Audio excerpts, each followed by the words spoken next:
All right, so let's get started here. I'm here with Tanya Simulick, and Tanya has it's a really big story. Like I was reading the emails that you sent, and everything you sent me, I believe, is just back and forth emails from.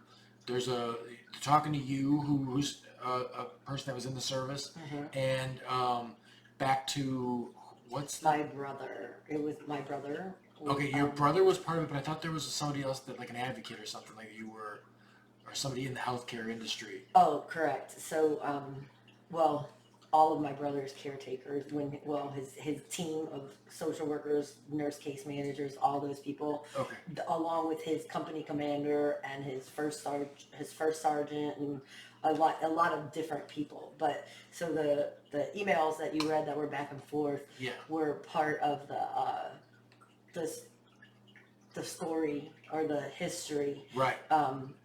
That I had ended up writing letters to our senators here in Illinois. Okay. And so that's part of what I sent them. Yeah, they were really cordial with everything, with what you were doing, with your writing. Yes. But I like to get a little bit of a brief on what's going on, so I kind of understood. But we need to cover everything because people who listen obviously aren't going to see those. So let's talk about you first. Okay. Your history is you are still active military or no? No, I retired Okay, in retired. July of 2018. Okay. So about a year and a half ago. All right. So from the start, how do you end up in the military? What do you do in the military? I grew up in Bourbonnais and Okay. and then went to Upper Grade Center, and then I went to Bishop McNamara for high school. Okay. And worked at the Burger King on Court Street. There you go. I started on Kennedy Drive and then went to Court Street. There you go. Anywho, I was going to KCC, and Okay. I was taking classes, and I was working at Burger King, and I had my own apartment and everything, and I knew that there was something bigger out there for me, and Yeah. it was hard. We did not grow up with money. We were very No, poor. either way, right. We didn't even have a car for most of the time. So I knew that I had to get my education in order to make something of myself. And one day I just woke up and thought, I know, I'll join the military and they'll pay for my education. Sure.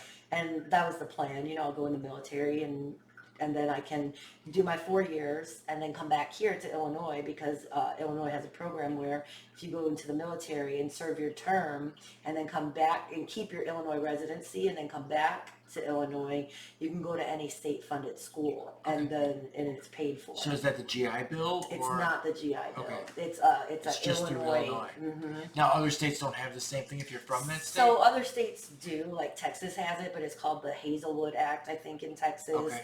And here, I can't even recall what it's called because I never ended up using it. Sure. Because I decided to stay in the military. No, which seems like a really great thing to do. I mean, my dad, I think he was on the fence as to be a lifer in the military. He was a Marine in Vietnam. And like I was telling you before the podcast, I come from a military family. Like my grandfather's 101st Airborne, World War II. He was wounded at least 2 times. I heard 3. I need to get like my uncle who has like every document and everything. But my grandfather is a paratrooper in World War II, European theater. And like there's stories, crazy stuff. Like he's got the keys to the Blue Goose, which was Hitler's blue Rolls Royce that he had. They caught the captain that was trying to leave with that, and my grandfather swiped the keys and he brought him home. Wow. So, and then my grandmother was a Marine also. Oh, wow. So, and she was at that time obviously not combat or anything like that, but still all service, just middle class family that didn't have big, college, no one, Right. did that. So that was where we all went. I came out of high school, really didn't have anything going on either. I started working construction right away, and the first construction job I got was kind of a little bit like it was real busy at times, and then got slower. And I'm like, you know what? A buddy of mine was going to join the Marines. I'm going to join. There was no war going on. There was no Desert Storm, nothing happening yet, and I had the recruiter at the house, and my father was like, came home and he looked at the guy and he goes, no, he goes, this is not, he goes, you get out of here. And then I never knew how he felt about, I was like 17 and a half or 18 years old at the time. I wasn't 18 yet. But I didn't know how he felt about it because he never talked about any of it. I knew that he served. He wasn't even a guy that you wouldn't even see him like if you saw him or were around him, you wouldn't even know that he was in the military at all. Like you would. I knew because we had some plaques in the house and stuff like that. There was like 3rd Marine Division and stuff like this. So I knew that, and then my mother would use it like as your father will kill you. He's killed people before. So That's nice, right, not good. But that's the sort of family background that I had. So I totally understand that, like if you're working at Burger King, that the military, that's a terrific thing. It does seem to set you back. If you spent 4 years in the military and then you came back and you wanted to do 4 or 6 years in college, and you went in the military when you're 19, holy Lord, you're like 26, 27 years old by the time that you're ready to like get a job for the first time, a regular job in the world. Right. So you stayed in the military, Army? Air Force. Air Force, okay. And then what did you do in the military? Like what was your... When I first left, I left here in 1993. I graduated in high school in 1991. Okay. And then I, did life for a little bit, and it's not so great.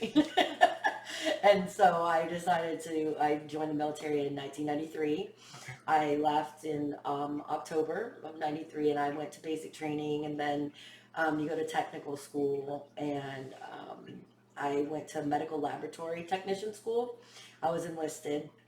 Because I already had college credits, I was able to go in as an E3, because you can get some credits Okay. for previous college. Otherwise, you go in as an E1. Enlisted, third class or something like Yeah, that? yeah, in the Air Force, it's an E3 is a Airman First Class. Okay.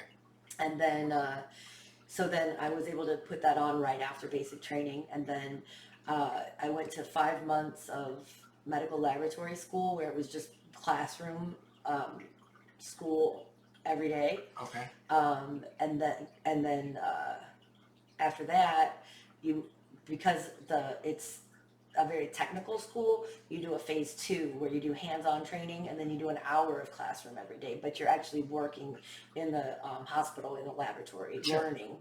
And so I was a medical laboratory technician for my first 7 years.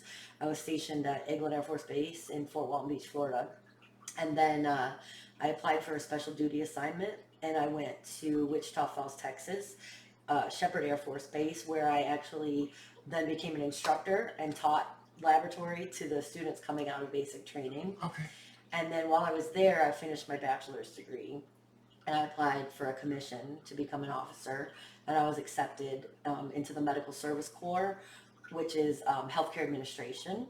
Okay. So I did laboratory for my first 10 years, and then I became an officer, and I did healthcare administration for the next 15 years. So I spent a total of 25 years. So good active golly, duty. you really had all the tools and all the experience to be prepared for what was going to happen with your brother, and then go into what was going on with him, because you had to know the ropes, right? Correct. You were already familiar with that system. Absolutely. And what I did at first too was, I didn't want to use, at the time that all this happened, I was a 04, a major, Okay.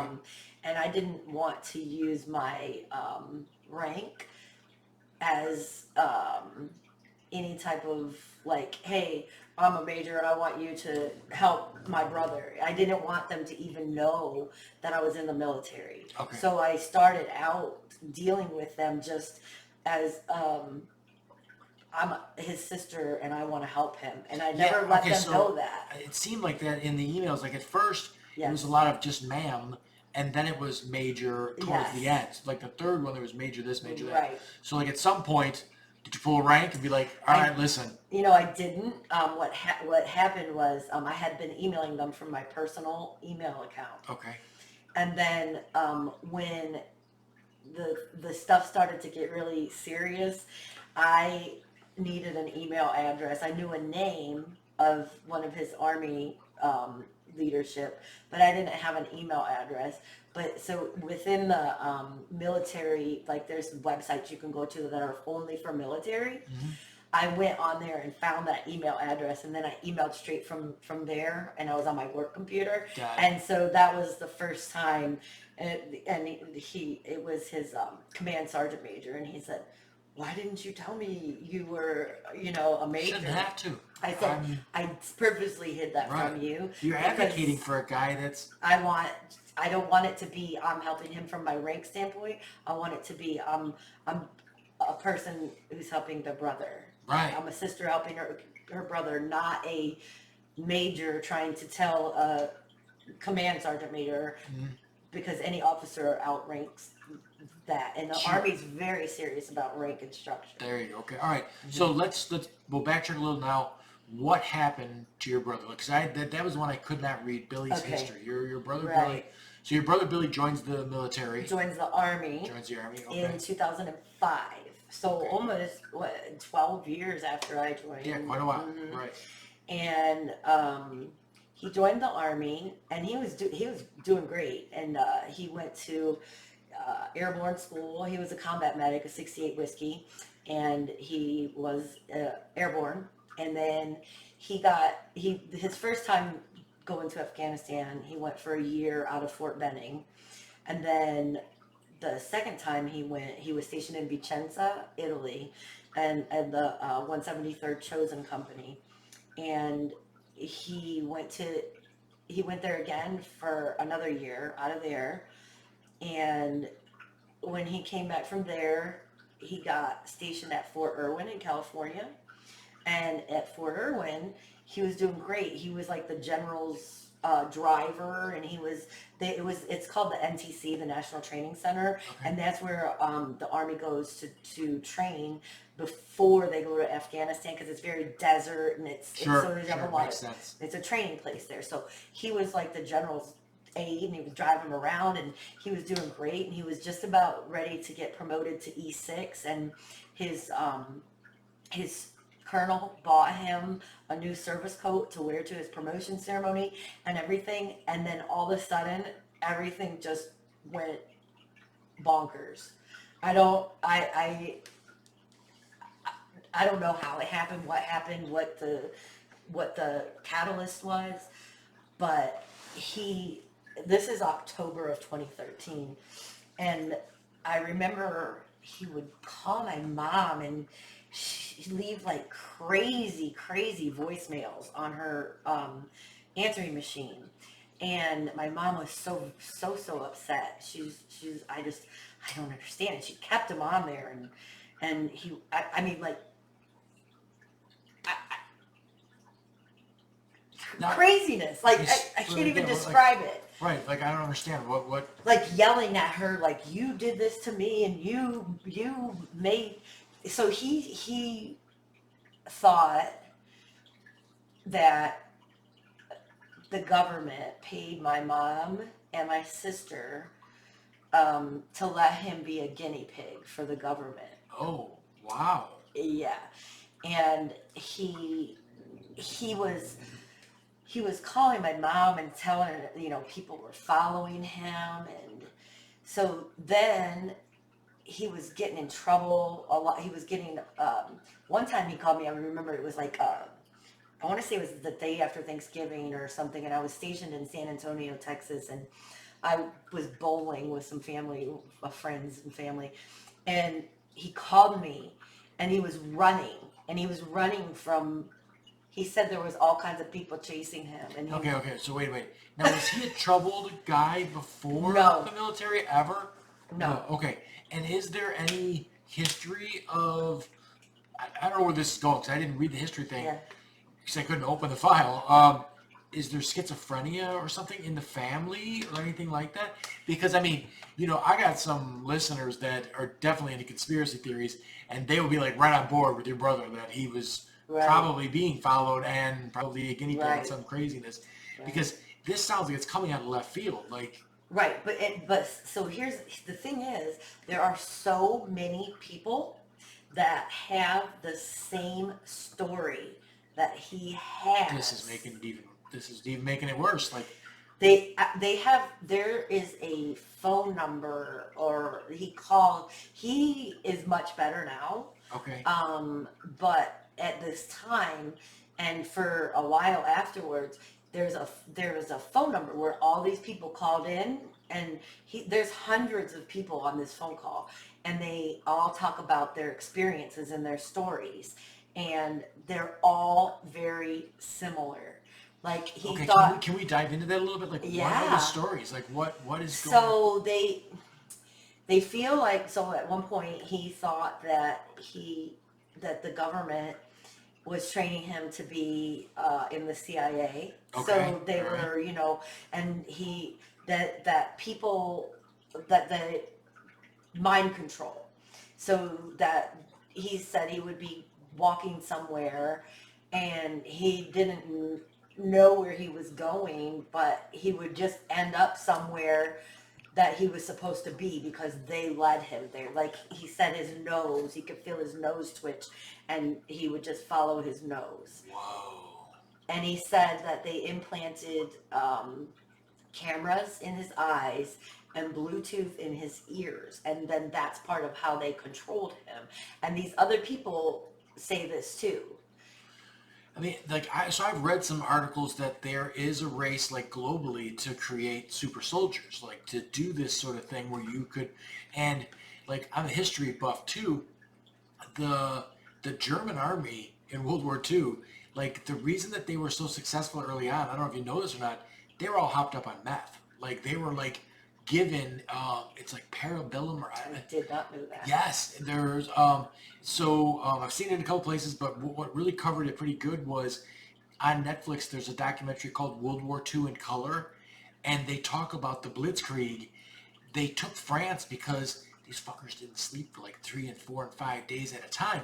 So you like tripled your service members because they were fighting They 24 didn't have to sleep. No, they're 24 hours a day just coming at you, and never stopping. When the French were trying to sleep, like they're still taking ground. So, like, and the Germans were famous for like trying to manipulate the human body and like genetics and like, all this stuff. So I got to look up what the amphetamine was, but it was meth. It was crystal meth is what it was. And at that time, the crystal meth was a pill that you could just get in the pharmacy as a pick-me-up. But they were taking like mega doses of it and then like, out of their minds attacking the French and then running them over. So like, we have this feeling that the French are easy to surrender.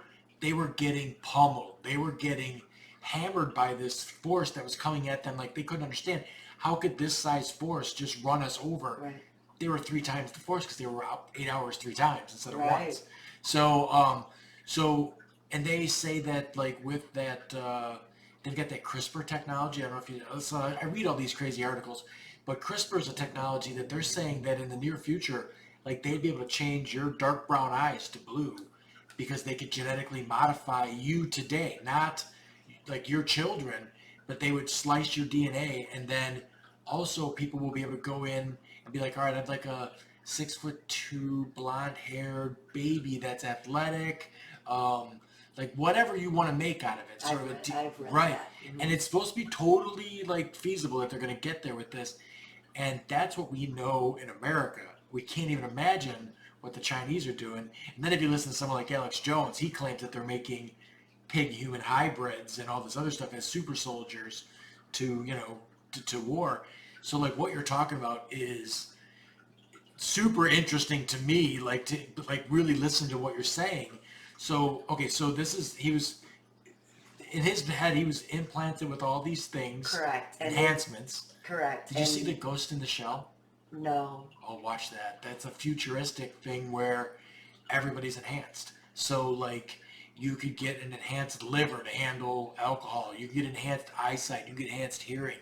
And everyone's got, like, implants that make them superhuman as far as that goes. And that's what this was. There was a woman who was killed, and she was put into a, like, robot body with her brain. And she didn't know who she was, like, the kind of erased part of it. But she was super enhanced. She could, like, jump really high. She could do all these crazy things. And it was, like, 200 years in the future. But wow. You would imagine everybody walks around with a supercomputer in their pocket right now. Right. You would imagine that at some point, it sounds my phone, they're going to implant that in you. And you could just be like, hey, what is this? And then pull it up in your own brain. And then my sons are like AP Calculus and AP Physics. They're smart kids, and they're waiting for the Matrix one where they're just gonna download like I know Kung Fu, and like this right now. And I would love that too because I mean like I want to learn every language, all that other stuff. But that technology I don't think is that insanely far off. So like what your brother's talking about, if someone was talking about that 50 years ago, you'd be like, that's just crazy. But now, I don't know if it's so crazy. well, and like you said, there's a lot of people who are interested in conspiracy theories and believe in them. Yeah. And if you go back in history, there's an awful lot of social experimentation. Yeah. Oh, geez, the Tuskegee Airmen. The Tuskegee Airmen. Right. Or I watched a movie not so long ago where they got some volunteers from college and half of them were guards and the other half were prisoners. I don't know if you know what I'm talking about. Yes. And how I saw that changes documentary. Their behavior. So right, they just assigned the college students. Okay, you're going to be a guard. You're going to be a prisoner. And they ended up being, they were like some of the nicest people in the world. The guards abused the shit out of the prisoners. The power. Yes. And so, social experimentation and what the government is doing that we have no idea about because I truly believe there's a lot of things out there. There's things they do documentaries on. They did one, because of space travel, they're doing ones on isolation. So they're putting somebody in a pod with 4 other people and saying, can you people live, just the 4 of you, isolated in this super small area? It's got everything you're going to need inside of there, but you can have no contact with anyone outside of here for like 2 years. And they start to lose their fucking minds. Well, of course they do. Right. Wow. But they have to, if you're going to travel to Mars, they got to figure out a way for you not to lose your fucking shit. Right. Because you're going to be in a capsule with frickin' 4 people for this amount of time. It's not going to work out. Right. So, all right. So he had Bluetooth implanted, cameras implanted. He was being directed where to go. Right. Was he hearing voices? Oh, yes. Okay, yes. They were talking to him. Okay.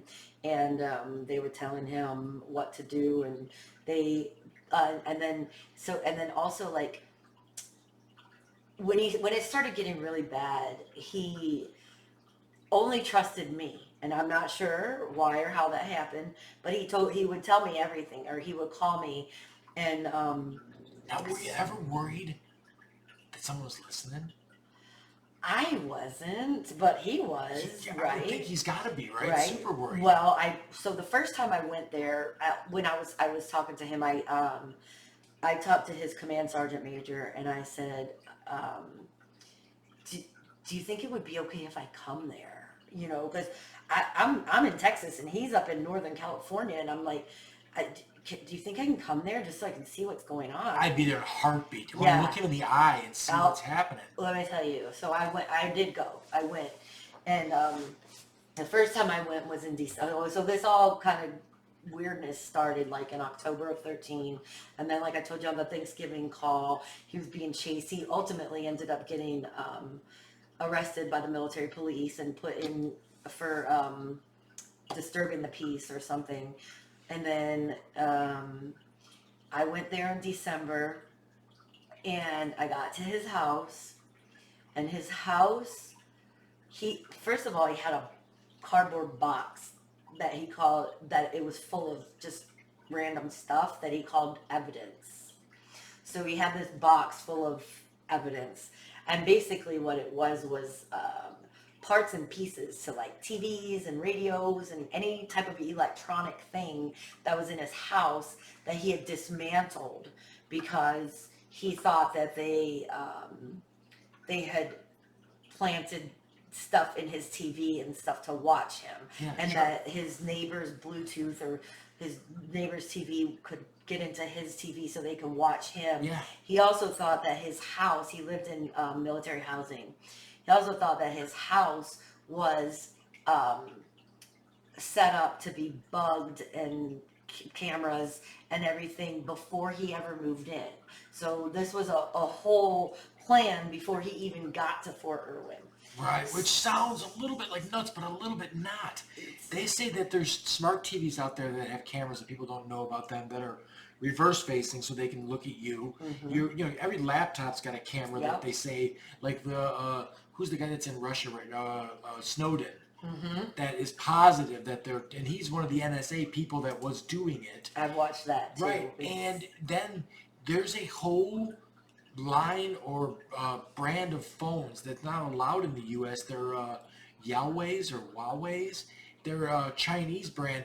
The government won't let them in the country because they're positive It's Chinese that spies. Chinese is just going to spy on everybody as far as it goes.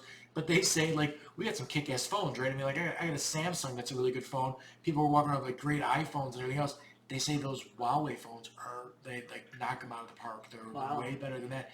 We can't have them because they'll know everyone's everything. Right. So, like, what he's saying...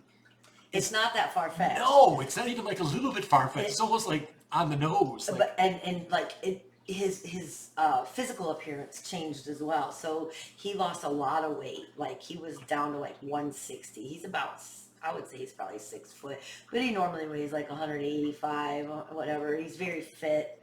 so 25 pounds is a lot. A lot. He looked very slight, and his face was would get all red. Like he would send me a picture. He's like, "Look what they're doing to me," and so like he would send me a picture of his face all red, and then he would go to the ER or and they're like, can't find anything wrong with him. But then one point I got a call. This story is all over the place right now. Just so you know, Right, I'm trying, right? Because as we go in the military, through, don't they like periodically weigh you and stuff like that, just to like? They do, but they don't care how skinny you are. Usually, you just can't be too fat.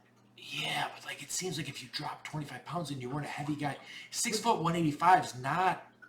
That's pretty thin. That's fit to begin with. Fit, yeah. Yeah. Well, they already knew that he was off, right? Because he was getting in trouble, and then so they put him into a clinic to work the front desk at a clinic, and then he thought there was some conspiracy there with the medical records or something. So then they moved him out to logistics, the medical logistics warehouse. And so when I went out there, I met the people who, he was dealing with. And when I first got there, I flew in and I rented a car and I think I flew into Las Vegas and then rented the car and then drove there.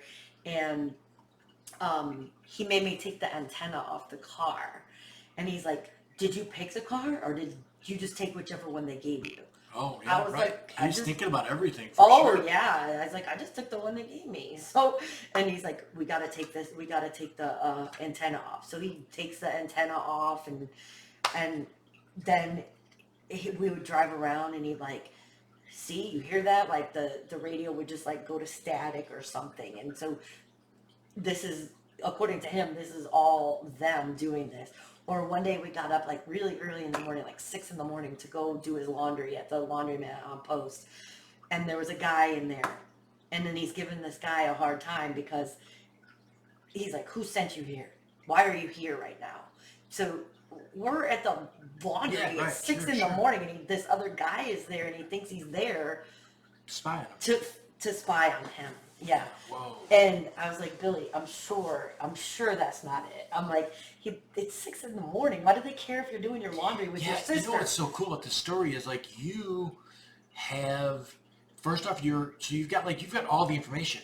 You're his sister. You know this person like very well, right? Like, I mean, this is your brother, and you also know the military. Like, you know what's normal and what's not normal and everything else in the military. Right. So you're like a completely objective person who also would have maybe a little more tendency to believe your brother in something that he's talking about, because somebody that's just met him is going to be like, "Oh, you're off. You're completely, like, you're a crackpot." But you have like a barometer. You can look at it and be like, "This is, who you were when you were a kid, and now what are you doing?" Like, it was like my brother died. It was almost like going through a grieving process. It was not my brother. It was like he died and someone else replaced him. He was a completely different. He still is quite different than he was before this happened. Okay. And he. So back to his house, with the box of evidence, right? So he changed his phone number. He kept buying burner phones, and he kept changing his phone number. Then he got he had the box of evidence, and then he said he was smoking a lot at the time, and he would go get cigarettes, and he would he thought that they were putting drugs in his cigarettes. So at one point when I left, I came home with a Ziploc bag of Marlboros, so that he wanted me to take them and get them tested somewhere. And I'm like, okay, I'll take it. So his house he had started tearing his house apart, but Okay. but not to the extent that it was at the end of by the time he got out of that house. But anywhere where there was like a smoke detector or fire alarm, For sure. Yeah. off. Every movie Wires that's cut, it. hanging, everything. He pulled there was like cable wire outside, where the cable is underneath the ground. He had pulled all that up. He had cut like outlets. He had pulled the outlets off or cut the wire. Anywhere where there was like anything in the ceiling or in the wall that could have something hidden behind it was all cut. Now, he never had any training for any of this. Like, this was never a thing that he was never like. Did he ever have plans before this to like be in the CIA at some point? Like, No. Was that never his aspiration? No. Okay, all right. No, he joined the military because he had 2 kids and there wasn't a lot of work to be had. Yeah. He had a bachelor's degree in I think sports management sports management or something. Okay. And there just wasn't a lot of work to be had, and so he decided. I was in the military already, and so he decided to join the military. He was 28 when he joined. Yeah, so older guy. Mm-hmm. Wow. Yeah. Now, okay, so he's 28 when he joins. How old is he when he starts to when things start to go off the rails? Well, it was 2013. He joined in 05, 8 years later. So 36. Yeah. Okay. Yeah, because all I remember when I would go to all of his appointments with him. Once we I ended up spending a lot of time in California. And Yeah, for sure. I was traveling, my own job, I was active duty at the time, and my own job required a lot of traveling. So basically, I just never really went to my office in San Antonio. I just did my travel that I had to do. And then when I wasn't traveling for my work, I would be in California, because he ended up being admitted inpatient psych several times. And so every time he got admitted, I would go there, and I can't even describe to you the feeling like when you go to a psychiatric ward.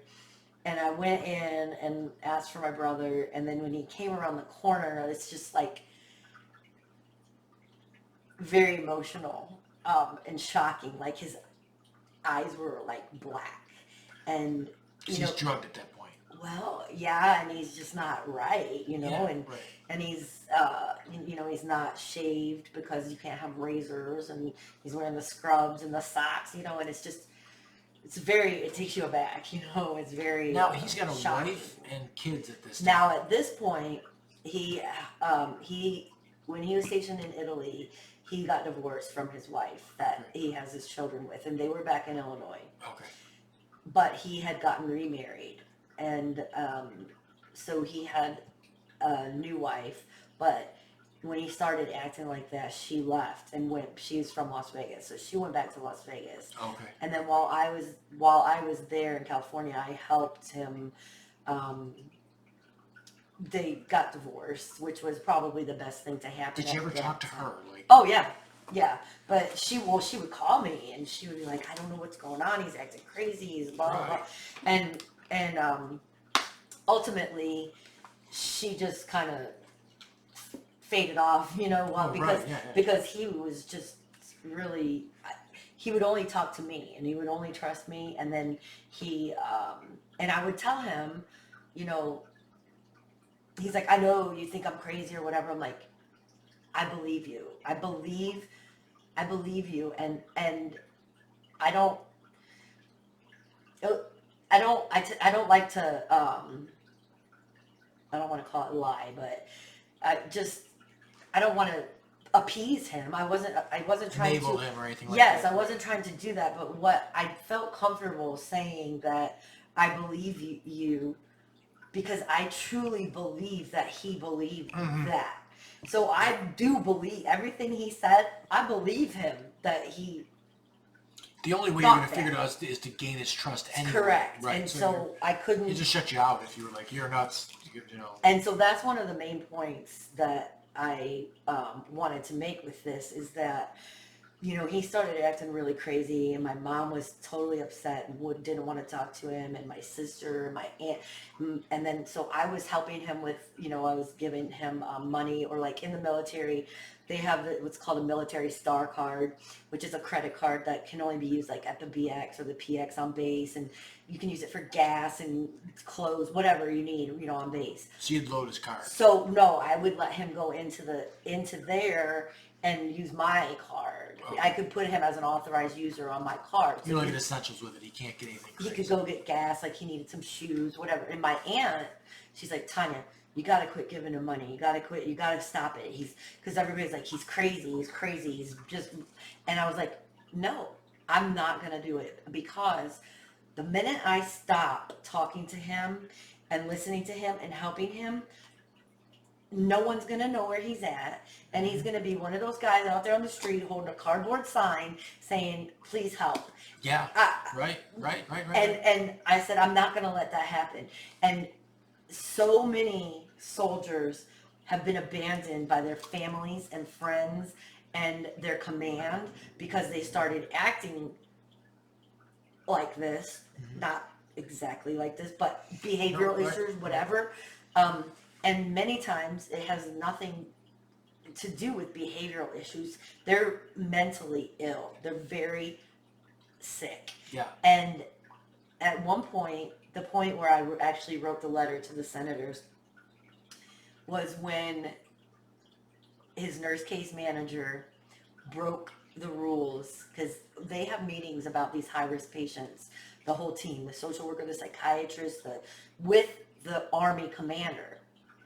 And so my brother's in San Diego in the Wounded Warrior unit at Balboa Naval Hospital. And they're meeting with the commander at Fort Irwin over a teleconference or whatever.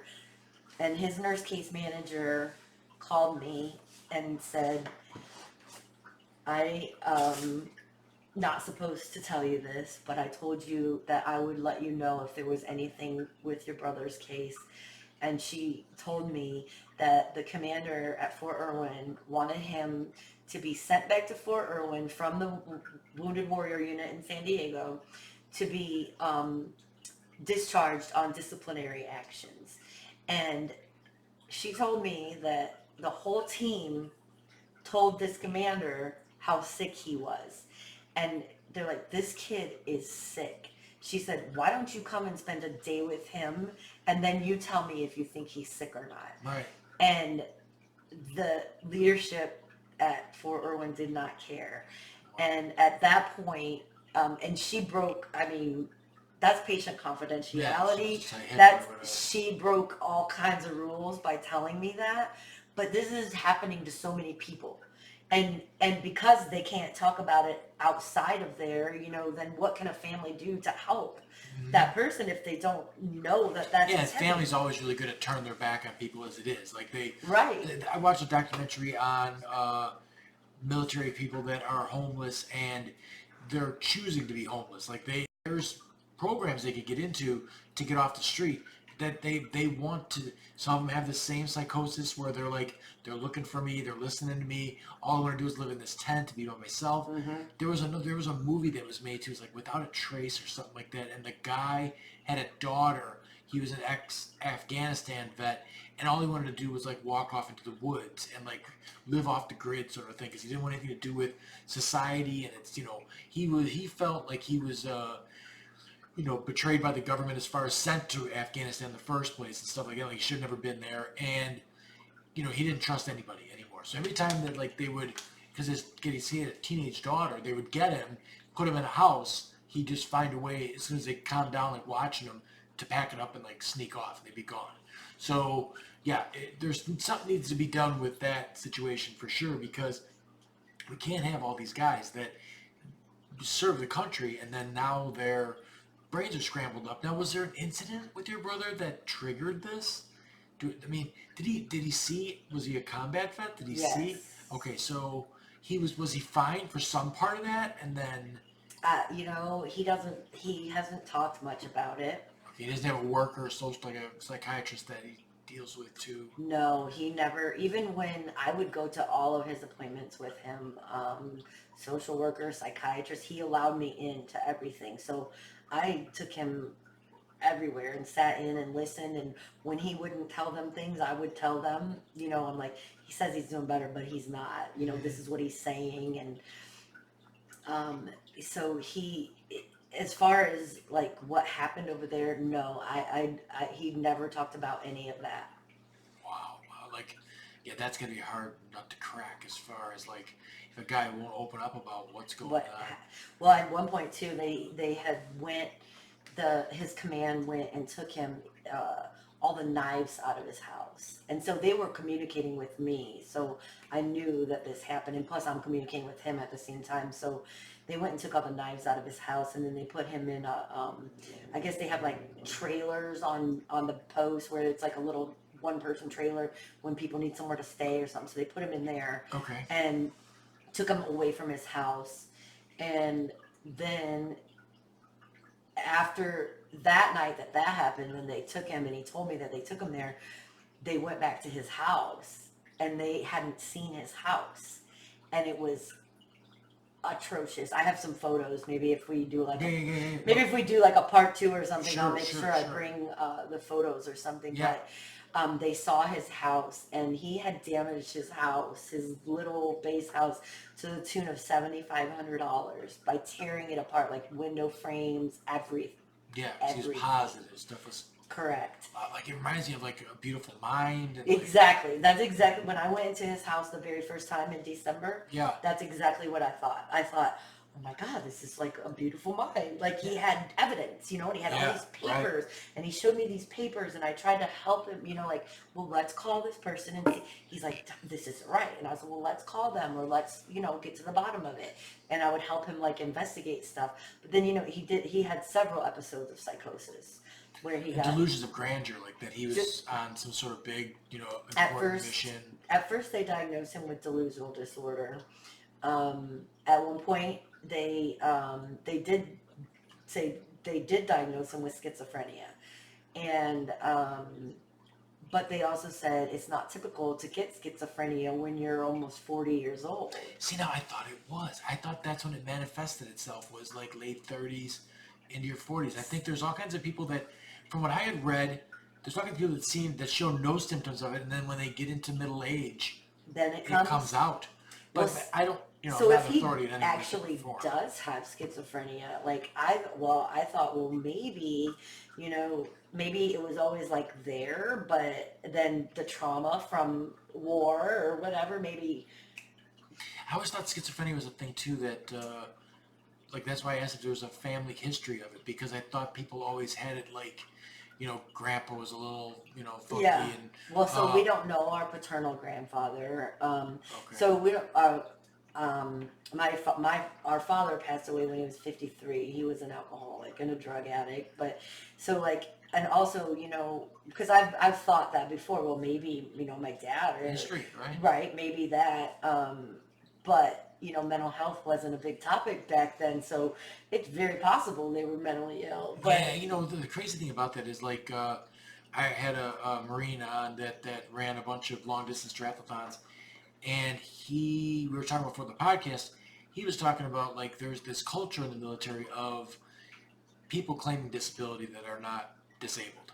True. And so like at one time, if you had PTSD, they just said, he's shell shock, whatever, like you'll be fine, just go home to your wife and do whatever you do. They didn't care.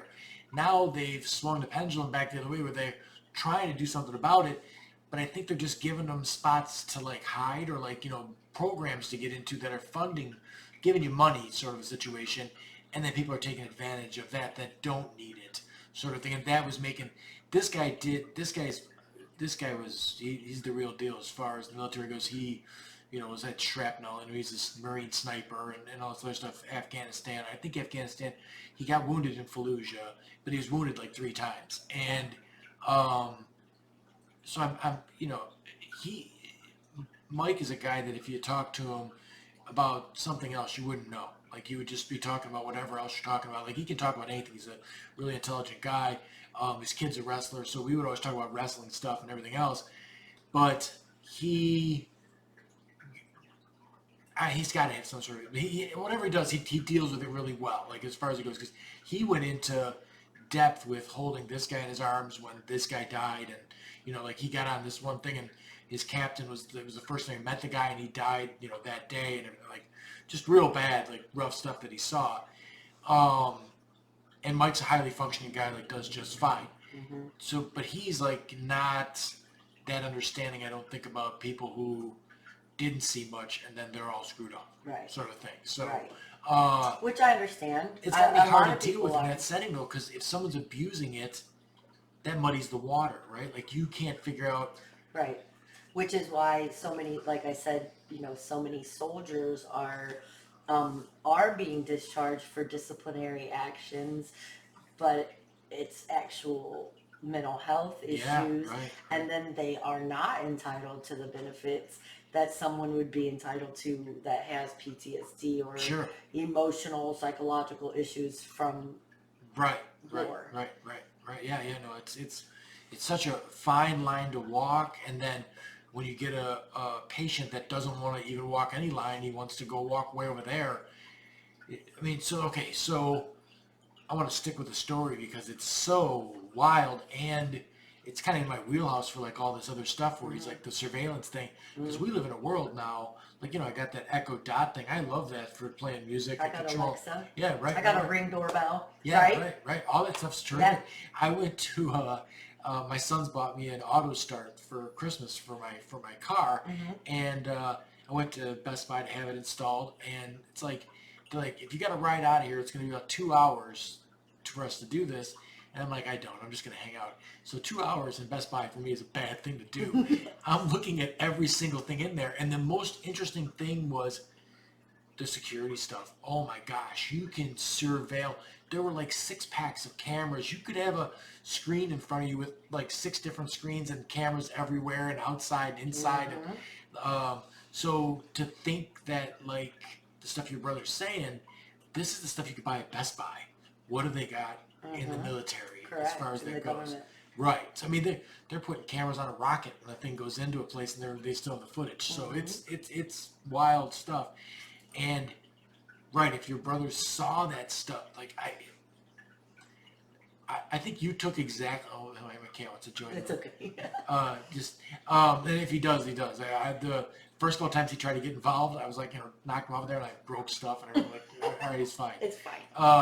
But I think you did exactly the right thing. It seems like, I don't know if I would have done the right thing, but if you take a step back from it and you go, oh, you gotta like try and hear what he has to say, understand what he's got to say, not give him the cold shoulder, not tell him to like pick out stuff by his bootstraps or Right. any of that shit because something's going on.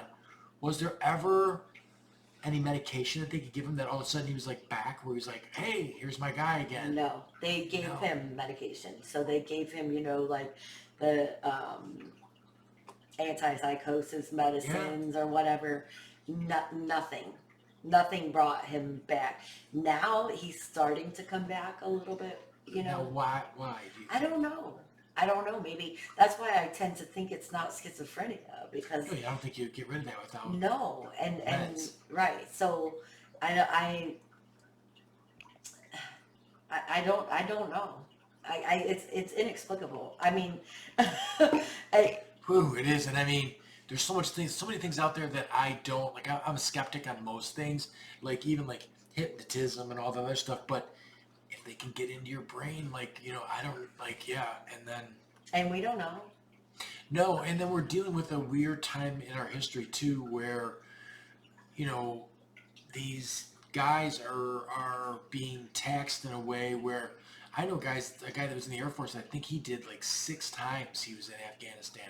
Like it's too many times over a guy's life to. Well, and then what happens is it's hard to readjust when you come back because so you're in the military. I was in the military for 25 years. You're in the military. You go to work, you do a job, you go home most of the time, right? You do training and you have your things, right? But you go to, and so I worked in a hospital my whole 25 years doing different jobs, but you go to work and you're doing like 20 people's jobs all the time because half the people are deployed. Sure. So right. somebody's got to do their job. Yeah. So the people who are left behind are trying to do that. But then the people who go, like, so you go spend some time in Afghanistan, even if you go for 3-4 months, you're there for a purpose. You have a mission, you have a purpose, and you're doing stuff. And that's all you're doing. You're not worried about all this extraneous crap. Yeah, like, right. I need to take a PT test, or I need to, right. do these. They're called CDCs, career development courses, Okay. or just anything, Right. like, oh, I gotta go to this potluck because so and so's going away. Yeah, right. Just right, you don't right. have that. You're focused, and so then you come back here, and you're just like all this stuff just seems so minimal. Like, you know what I mean? Like of such little right, importance. Right. And if you're a combat vet, I'm guessing that the heightened sense of alertness and everything else all of a sudden is turned down, and then everything's not as Kind of. Well, so I never had to be in a combat zone. right. I have been overseas, but I've never been in a combat zone. But some friends of mine who have, they would come back and just, even if like somebody dropped a book, they were down on the floor under the Oh desk. yeah, still the same. Yeah. Or and they have, talking about the programs that they have a really good program for PTSD. The Wounded Warrior Unit down in San Antonio Okay. at Fort Sam Houston is incredible. And Yeah. Tail push him. on the You microphone. push him down anytime. Whatever. He You're gonna definitely make is a too friendly. much noise. Whoop. That's all right. My cat's like that too. See, now Mike was big on the Semper Fi fund, and he felt like they were directing more money to the people than Wounded Warrior. Like he was not high on Wounded Warrior. Well, so I don't know. I'm not familiar with that, so I can't compare. But He had personal, when he was wounded in Fallujah, they flew, his wife was a school teacher in Orland here, and they pretty much put her on a plane and flew her Flew out there. to Berlin, and then like all those stuff to be by his side. yeah, Wounded Warrior is doing that now because I think you're correct in that the fact that I don't think they did used to do that. Okay. I think I heard rumors. I don't know for sure that they were getting all this money, but it wasn't getting put towards the right things. It's a really terrific name, the Wounded Warrior thing. Like it sounds like a great marketing thing, and I just worry anytime someone gets too much money, I worry about what they're doing with the money. Well, this facility, so when my brother went there to the one in Fort Sam Houston, he had a room. So they have they had built them brand new, like almost like dorm rooms, Okay. And so he had his own room, and they have a whole like campus there for the Wounded Warrior, where they have like this big kitchen, they have a place for to hang out, they have all these activities, like they can go, like at Six Flags there in San Antonio. One day they would take the Wounded Warriors and their families for a day, and and so they had all kinds of things, and they would pay, they pay obviously for the families to come because there was a burn unit there in San Antonio. Right. So the wives, because at one point I was going to the support groups, and so there was some women in there I can only imagine. whose spouses were really bad shape, and Yeah. but they were taking care of them. That's another one too. You got to add in all of the regular baggage that comes with just a couple to begin with, right? So you got a couple that you're gonna fight, even if nothing was, even if both of you just worked at the grocery store, you're gonna have arguments and things are gonna get out of hand. And men are pretty dangerous to women to begin with. Like it's all pretty hairy to begin with. Then you're gonna add in PTSD and all this other, and then an injury on top of it. Like it could be, it's got to be a monumental task. Yes. All right, so your brother's in and out of the psych ward, all the other stuff. They're trying different medications on him. Nothing's taken. You're saying that he's progressively getting, it seems like to you, better now. Like now, does he step outside of it and say, "Can't believe I said those things"? Is he getting to that? No, point? Oh, okay. no. Mm-mm. He's still certain that He still believes. Yeah. Yeah, that stuff. But what he says is they're leaving him alone now. Oh, okay. But They're not bothering You don't think he's him. turning down the Valium because he's worried that you're not believing him, or He'll say that every so often. I know you don't believe me, but and I'm like, I haven't not believed you oh, before. it's making my head hurt. Like I can't. I want to. I don't even know him. I want to believe him. I want to be like, Yeah, I have what's some. really going on? I have some notebooks at home where I would write down when he would call me the things that he would say, and so I haven't. I started. I wrote it all down at the beginning because I was like, nobody's gonna believe this shit. Yeah, So I right. was like, I gotta write this down, and so I started writing it down every time I would talk to him, and then I know I have a lot of it typed up in what I sent you, but there's a lot more than what I sent you to start our conversation. Yeah. But he still he says because I ask him every so often. He doesn't bring it up as much anymore, but I was like, do you still hear it? And he's like, yeah, sometimes, but it's not as intense. But he just doesn't Yeah. talk about it because it's not as much anymore. And then at first, when he first, we were able to get him medically retired from the military. Okay. Instead of him getting kicked out and not getting any benefits. Right, and obviously he would have a hard time holding a job. He can't. Right. Well, he couldn't even leave his house for a Yeah, long. He right. lived with me for once we got him transferred from the San Diego Wounded Warrior Unit to the San Antonio Wounded Warrior Unit because that's where I was stationed. Okay. That's a whole other story in and of itself. Just being able to get him released from Fort Irwin to be assigned to San Diego so that he could be moved to San Antonio. That was a battle because they were trying to make him pay for the housing that he destroyed because it's not the military's housing, it's right. subsidized housing or privatized, excuse me. It's privatized housing. So it's a contractor. So they don't give a crap that this guy's got PTSD and tearing his house apart, so they're like, no, he needs to pay. So I ended up like negotiating with them and I'm like, look, they wanted $7,500. Mm-hmm. I'm like, you don't understand. He doesn't have any money. They're like, we'll just take it out of his check for the next year. I'm like, you don't understand. He's not going to be getting a check for very much longer. Right. So ultimately, I was able to negotiate with them where I said, look, if I give you $5,000 right now, all of it at once, can you please? They wouldn't release him from his house and like sign him out of it. So until you get signed out of that house, you can't be released from that post. Okay. From that. So with this situation, and because this seems like a line of psychosis that would almost be common. You said there were other guys that said the same thing.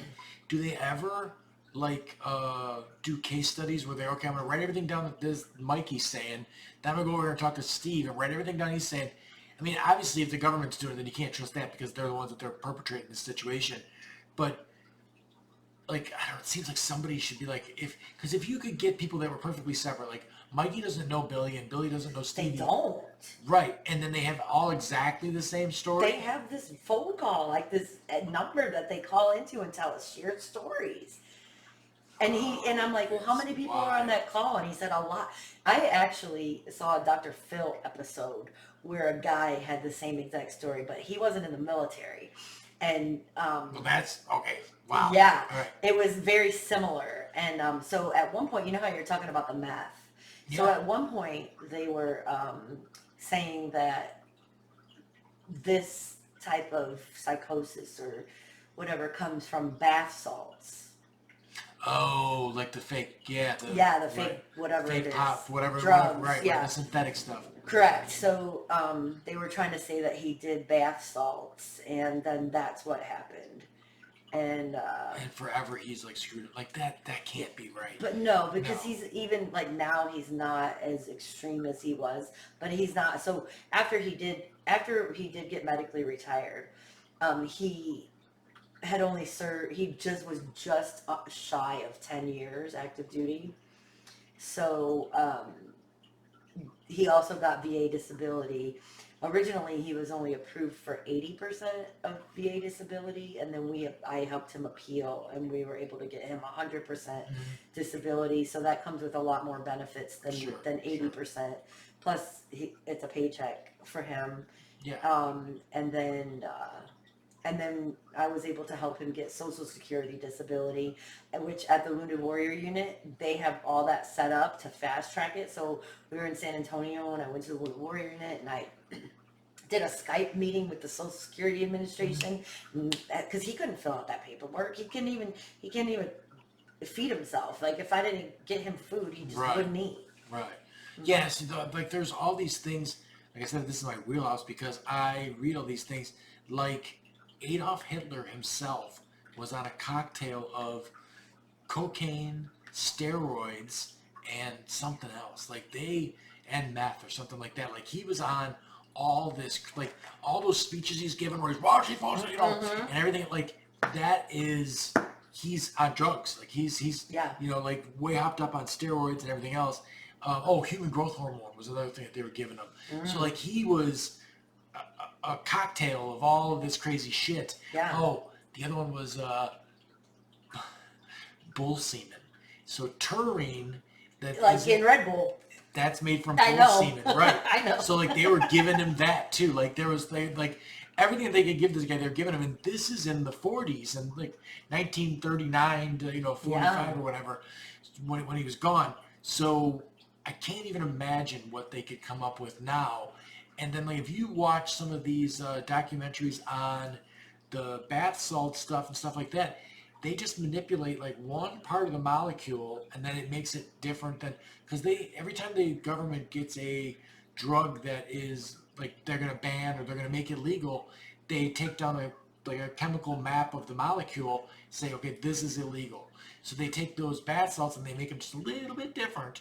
Who knows what the fuck it's going to do to you? Exactly. But then, so yeah, was he ever? I mean, you knew him? Would he be a guy that would do those, like buy the bath salts and do it anyway? Would he be that guy? I mean, I got some friends that were definitely that guy. They would probably buy that shit. Maybe before his military days. Yeah, I think. right. But at this point in time, he had been in the military for like 8-9 years. So today, how are his kids dealing with this, or do they deal with it Good. at all? He's actually he's been much more active in his kid's life now. And how old are his kids now?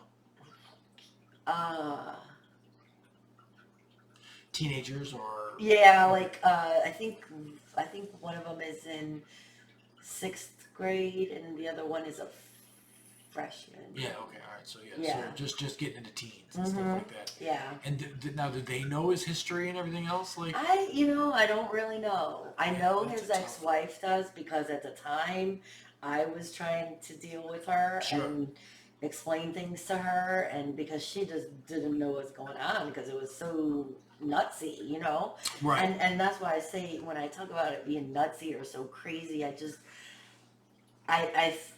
think it's important to get the word out there. Like if somebody in your family is in the military or and they start acting like that, just don't abandon them. No, right. Now, I thought schizophrenia also was one that maybe it's different. Like, I don't know that much about it, but I know there's some forms of schizophrenia that they drug down. Like, if the guy's on his meds, he's fine.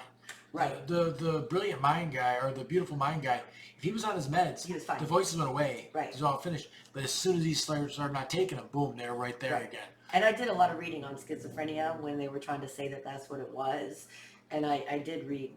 Now, for a guy, even a woman, I would think, I know there's all kinds of like sexual performance things that like the drugs fuck up. So like that's why a lot of those guys are like, well, I'm not, I can't do that because I still gotta.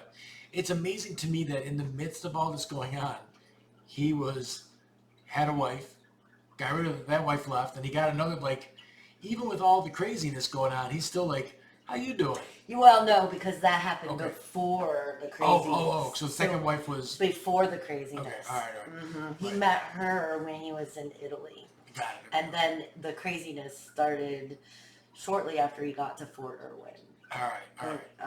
And and at one point, one of his supervisors had called me and told me about how he's like, I don't know what's going on, but he just came running out of the warehouse, like saying how he's so hot, and he was taking his clothes off, and he like just hopped on a forklift and like, and he's like, I don't know what's going on. And then so at one point they thought, well, maybe it's like, I guess people who are diabetic can get crazy like that or something, I don't act like know. that. I didn't know either, but Okay, so but the people that are around him that obviously are dealing with you, now do they deal with you because you're in the service like that you are? no, because I was engaged in what was going on Okay, there. that's why. Okay, Yeah. so but the people that are around him, like this supervisor and stuff like that, they're talking to you, and they obviously can't be in on the cover up, right? Because there'd be things that they wouldn't tell you if Right. No, they had no idea what right, was going on. right, They were right. perplexed as I was. Okay. So then what's the path now? What is he required to do? Yeah, he's on disability stuff, but is he just like on his own? He, kind of he was, so he lived with me for over a year in San Antonio. And then he came here and lived with my mom in Kankakee. Okay. Came and lived with my mom, and then he stayed with her for a little while, and then he got his own place just down the street from my mom. Hmm. And so then he'd go over there and for breakfast and eat, but that would be really the only place he would go. Okay. And then that was when was that, 2016, I guess, late 2016. How's his weight and like is he? No, he's just now starting to go to work out again. Okay. So like he'll go for a run. He has a weight set at his house. He still doesn't really like going in public much. He will now. So he's got like a little like agoraphobia where he doesn't want to. Yeah, well, yeah, because for a while he didn't go anywhere because Watch he him. thought everybody, everybody was Right. watching And him. he was having confrontations with people just at the laundromat and stuff Right, like that. exactly. Okay. Hmm. Right. Okay. So, So he's but doing health better. wise, he's doing like physical health wise, he's doing. Yes, 'Cause now. that's a crazy that's crazy for the lack of a better word, but that's a thing that they have to deal with is nobody can see the injury that's Correct. going on with him.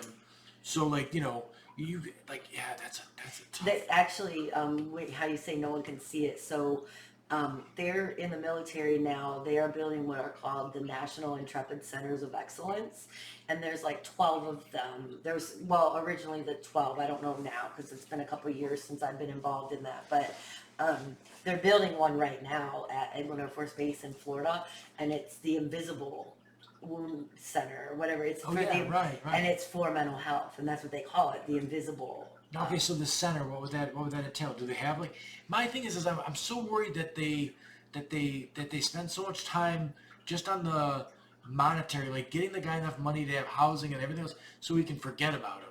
Like the goal would have to be that you'd want Billy to be Billy again, right? Like that you want to somehow rehabilitate him into a situation where he can be a guy that gets a job and does a thing and Right. has a life and goes to the VFW to have a couple beers or whatever like that on a normal basis. Right.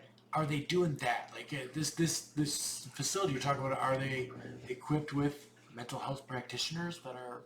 Well, that's and then that's more for like the extreme cases, like when they first come back and stuff. Okay. But like for as far as my brother, the VA, so his care is now through the VA, and so they do have a lot of services. I go to the VA myself, so they do have a lot of services, and they have what's called a CBOC here it's in Bourbonnais. It's a community-based outpatient clinic. Okay. And so they have more and more of those now. So they'll have the big hospitals, like we have Jesse Brown and Hines that are in Chicago. Yeah, right. But then like here in Jackie was here talking about that stuff. Right? yeah, so but we have here in Bourbonnais the CBOC. So like you can have your family practice doctor there, and then you can see them, and then they can refer you out, and then you don't have to pay for any of that. Right. The VA covers Now, it. how does that work with the? I know guys that were in the military, and I think I know some guys that were in the military that were never combat vets and stuff like that. Is everyone that served able to just go to the VA and get? Well, it depends. If you weren't like dishonorably discharged or something like that. It depends. So everyone who serves in the military, whether it be 2 years, 5 years, 10 years, whatever, when you separate, you get a VA disability determination. Got it. And so if you have any type of service-connected disability, you can be seen by the VA for that condition. Okay. But You can't if, go there for sore throat, sprained ankle, right? Stuff like that, right? Okay. yes, All right. So anything that could have happened while you were in service, you can get Correct. seen for that. But if you're 100% disabled, then you can get seen for everything. everything, right? Because right, everything is tied to that Everything. situation. Mhm. And the mental thing's got to be like, there's got to be guys out there that hurt themselves. Like, if you think you got a Bluetooth implanted in your ear, maybe you're trying to dig it out. Oh well, and you know that along the lines of that, the suicide rate for veterans is extremely high. Right. And I really, at one point, thought he was going to kill himself. Well, he would call me and say he was going to kill himself. Sure. You know, and I'm like, no, it's not worth it. You have kids. This, you know, think of all the people you're going to hurt. We can get through this. One time I stayed on the phone with him all night long because they had taken him when he was in California, and they brought him to his NCO's house, and it was his NCO and his wife, and he was made to stay there with them that night. Well, he was in a spare bedroom, whatever. He called me from there, and he was freaking out because he thought that someone was outside trying to, you know, like just like in wait, trying to shoot him. Yeah. And so I'm on the phone. I was like, look, I'll stay on the phone with you all night. Like, just put the phone by your head and fall asleep, and I'll just be here on the other end if you fall asleep, you know. Yeah, right. And No, you're scary. Yeah, Like, you, I couldn't. You went the extra mile for sure. You know, I got a neighbor that. So I moved here from Manhattan, and when I was in Manhattan, I had 6 acres. I had this really big house, and my nearest neighbor was like 250 feet, you know, to the left of me or whatever. Like, they were a ways away. If something was going to happen criminal-wise, out there would have been the place to do it. Like, you could kill a family of 5, and no one would probably even hear the shots because you're far enough away, you're inside the house, whatever like that. I never locked the doors. I was like, whatever. Like, no, that's not how I live. I'm not worried about that shit. So I moved here, and I was kind of operating on the same thing. I know in a subdivision, so like the dog's always growling at something, everything else.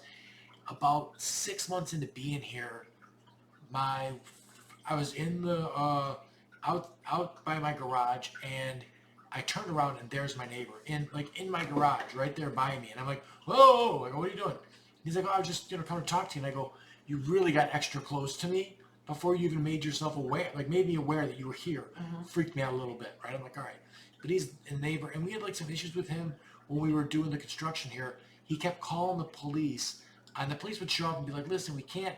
He just parked his car in front of your house. We can't, like, take him to jail or check his immigration status because he was a Mexican guy or something like that because of this. So I'm like, this guy's got some problems.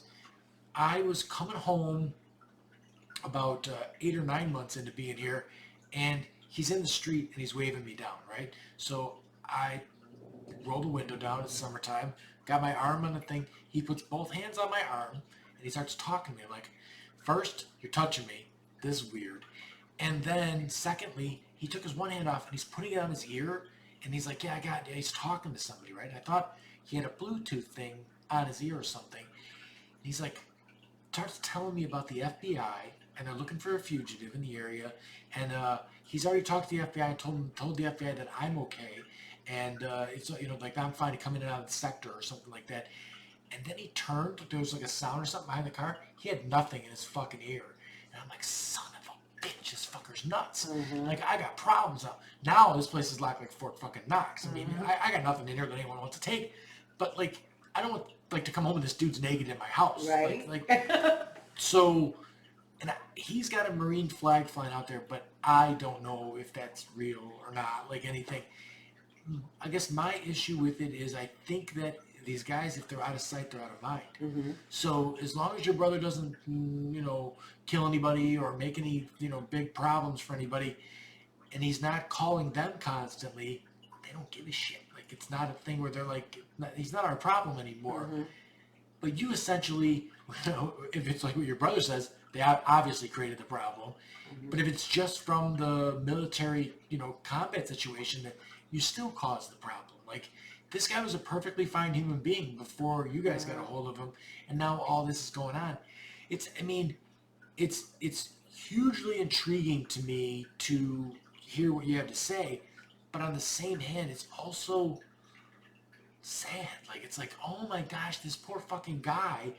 Like, I want to know I want you to come back for sure because I want to know what's gonna happen with Billy. Like, I've never Yeah. even seen the guy. I don't know the Yeah. guy, but like, my gosh, like, I hope that he's on the road to getting better. I hope it's not a situation where he's just not talking about it because even his Right. biggest confidant is like, there's something. And obviously, if there was the cover up he was talking about, I think you would have sniffed it out. Being how the military operates. I mean, the guy at the laundromat, did he look like he was paying attention to your brother? No, Oh, right, no. right. Well, at one point he told me that there was, like 50 cars chasing him down the highway, and I asked his command sergeant major because I wanted, if I recall correctly, he was like on a bus or he was on some kind of military transport or something, and he's like, no, there was not anybody following him.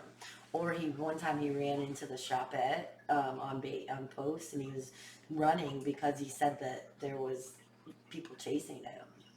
Yeah, there was no one There was chasing. no one chasing him. I- No. When I spent the night at his house, when I first went there the first time, he had like no furniture in his house. Like he had a couple lawn chairs in the dining room area. There's nothing in the. Well, he probably felt like he couldn't buy anything because they'd have something planted in Well, it yeah, or whatever. Right. yeah. Like, And then he had a full size full size bed in his bedroom, and he's like, "Well, you can sleep in the bed." And I was like, "Well, you can sleep in here with me. I mean, he's my brother. Like, you can sleep in the bed with me." He's like, "No, that's fine." And then he's like, "I'd rather sleep on the floor anyway because it makes me feel grounded." And then he had like this. The blankets that they have when they're out in the field, like Okay. to block the sounds, like he said he could hear like sounds coming through the vents or something like high pitched something or other. Gosh, I feel so bad for the guy. Holy Yeah. cow. Because so these are obvious things that you were like, this isn't right on any level. Like No. this is not a thing that a normal person, even if you were being surveilled, this is how you would react. No. Like you would be like sleeping on the floor and covered No. in a weird blanket. Mm-mm. Whoa, like No. it's just that's difficult, and that's certainly not a commercial for joining the military. Right. Scramble your fucking brain for you. Yeah. No, wow, that's a lot to. Because I mean, I didn't get to read. Boy, it made the podcast more interesting. I did not get to read. I didn't know it was a mental issue. I thought he was physically wounded, and then you had to deal with getting all this care, and there was like that's a conversation I thought we were gonna have. No. This one is totally out there, and there's so much in our history that is fact. I mean, the Tuskegee Airmen, they infected those people with syphilis. I know. Right. So like, Yeah, they it's did not too terrible far out of fucking things. No, it's not too far out of the realm of reality. And really. you wonder what they could have done to just would have like tripped him off in a way that did that. And then He had an explanation for everything. Like he did have some sinus surgery because he had a deviated septum or something. So he had some sinus surgery, and he said that's when they did it. So then he said, "Look at the name of my doctor," and I can't recall what it was, but it was something like Dr. Robocheck or something. get the fuck out. Yeah, it was Right. like he made it Right. like, Tanya, look at this, and he had. Wow. Mm-hmm. Wow. Yeah, that's something. Holy cow. Mm-hmm. Very, very, yeah. So what I need to do is get you the rest of the paper. I can, I don't have it with me, obviously, but I can, instead of sending you the Word document, I can copy and paste it into an email so you can read it, so you can get the full context. Yeah, see, this is a and maybe totally we can- different conversation if you're not somebody in the military. If you're somebody, I was never in the military. From the outside of this, I'm like, I don't know what the fuck to believe. Like, holy shit. Now, obviously, he's dealing with something because has anyone ever taken him in for an MRI or a CAT scan of his head? Yes. To show him, you would think for his own health, like, look, okay, we just did a total CAT scan. There's nothing in there. Like, did you go with him for that? Because they can always like switch the things, right, or something. Right. No, I didn't go with him for it, but he got the image, and my ex-husband is a CT does the CT scan, so he knows how to read them. Yeah. So I sent the picture to him, and he's like, no. Right. no. Mine had broken neck, and like mine looks like a mess. Like there's all these I bet. screws and plates and all this other shit in there. So like you would see all that Oh, for yeah, sure. definitely. Right. It's only soft tissue that makes it through. Right. Well, so that's good because I mean you would think for his own. We did. I made sure we did all of that. Yeah, Because right. I was communicating with his providers and his social worker, and you know his social worker in San Antonio. I would go to all his appointments with him, and she told me numerous times that I saved his life, and I can only imagine that you did for sure. Yeah, because it's like way more extreme than we've just discussed, you know. But she's like, and then actually, probably like a year later, after we were gone from San Antonio and everything, she actually reached out to me. She called me and asked me if I could help her because she wanted to help another soldier because they were trying to kick her out for a different reason, but along the same lines. And You seem like the perfect person. and so for I that helped, situation. and that's why I wanted to talk about this with you because one of the things there's so many veterans out there that don't get the help they need because they don't know how to navigate the system. Right. And right. You're the perfect person. They don't know how to even go on there and apply for their benefits. I meet a lot of older veterans. Sure. Like 60s, whatever, 70s, whatever. They never applied for their veteran benefits. Now, with your brother, did he ever try to self-medicate? Like, does he ever okay, so I'm paralyzed, broke my neck, and I have like what I guess they equate it to like diabetic nerve pain, right? So it's like all through my arms and stuff like that, in my hands. It feels like if your foot was asleep and someone walked by and kicked it, like the bees in the bat kind of thing, where it's like, but it's like that all the time. It becomes such a normal that you almost like you don't forget about it, but like it's just there and it is what it is. And I don't self-medicate, but people drop me off pot, they drop me off like mushrooms and stuff like that, just to like try this and see if it doesn't take the edge off. When I first came home from the hospital, they sent me home with a bunch of different stuff, like for diabetic nerve pain, for one was a seizure med. Like I never had a seizure, but it was seizure med. They're trying to calm your brain waves down, whatever it is, but they're trying all these different things. And I'm not a drug guy. I don't want to take any of that stuff to begin with. So I would try it for a couple months and be like, it's not really doing enough to like justify taking like 6 horse pills a day. Right. So I would get rid of it. And a couple of them made me feel too like euphoric. Like I didn't, the pain thing didn't really go away. Maybe it took the edge off a little, but I felt like all the time that everything's going to be okay. Like I don't need to do that. I can do that tomorrow. Everything's going to be okay. And it's not like you gotta pay that damn bill, man. Right. It's gotta get it done. So I got I don't take anything at all now, nothing. And like exercise is my thing. Like where I just get out and get miles and hit the gym and do whatever I can, and then I keep super busy. I'm a real estate broker, general contractor. I do the podcast. I coach wrestling. I just stay doing something all the time, and then I don't gotta think about it. Like your brother, it seems like he needs something to occupy his brain. Being a guy that can't like really get a job, like that's got to be tough. Like I have 3 jobs, you know what I mean, Right. to keep myself occupied. Where he's got that going on. So there were never any incidents where he was like, I got myself some meth or like this or whatever, No. and I'm like all jacked up. He did try at one point, like after he was already out of the military, like to try to, smoke pot, but it didn't. He's like, meh, it didn't really help. I thought maybe it would try to like calm him. Yeah, no, okay. And not So be what so about hyper right? vigilant. What about like it? So I would equate that he's got PTSD for sure. Yes, he does. They're supposed to be having like incredible results with PTSD with psilocybin, which is the active ingredient in mushrooms, the magic mushrooms. And they're doing, so it's not like when I was a kid we did mushrooms and it was like, you ate a stem and a couple caps and then you went out drinking, you had a blast and you laughed and it was funny, whatever like that. This is more of a situation in a clinical setting where they like put you on a bed, give you a certain dosage in a tea, you drink it, and then they talk to you about it. Like it's a regular session of I know there's some big studies that they're coming out right now where they're really trying with a lot of vets to, because some guys, the PTSD is off the charts where they Oh can't yeah. do anything. They also said at a lower level, the main cause of PTSD is a car crash. So people get in a bad car wreck, and then they won't go in the car. They're afraid at intersections.